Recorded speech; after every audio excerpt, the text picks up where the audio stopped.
പിന്നെ ഞാൻ ഈ കഴിഞ്ഞിടയ്ക്ക് ഡൽഹിയിൽ നിന്ന് ഒരു 2-3 വർഷം ഡൽഹിയിൽ നിന്ന് യാത്ര ചെയ്ത് ഇങ്ങോട്ട് പോരുമ്പോൾ എൻ്റെ കൂടെ ഫ്ലൈറ്റിൽ ഇരിക്കുന്ന ഒരു ചേച്ചിയുണ്ട്.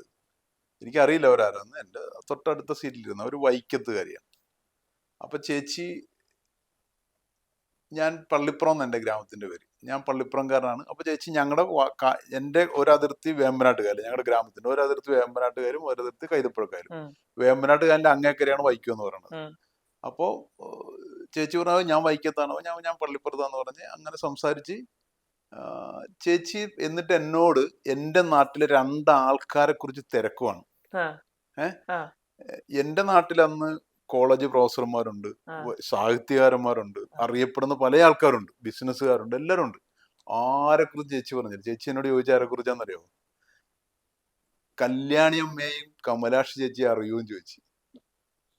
ഞാൻ ആ കുറച്ചു നേരം ഇങ്ങനെ ചേച്ചിയെ നോക്കിക്കൊണ്ടിരുന്നു. എന്നാ അവരാരെന്നറിയോ? ഒരു ഞങ്ങളുടെ നാട്ടിൽ ഞാൻ പറഞ്ഞ മീൻ വിൽക്കുന്ന ചേച്ചിമാരല്ലേ, ചരുവത്തിൽ അവരുടെ ഭർത്താക്കന്മാർ കായലിൽ പോയി പിടിച്ചോണ്ടിരുന്ന മീൻ അവരവിടുന്ന് തലയിൽ ചരുവം വെച്ച് ചരുവത്തിൽ കൊണ്ടുപോയി ബോട്ട് കയറി വൈക്കത്ത് കൊണ്ടുപോയി എല്ലാ ദിവസവും വൈക്കത്ത് പോകുന്ന 2 ചേച്ചിമാരെ കുറിച്ചാണ് അവരെന്നോട് ചോദിച്ചത്.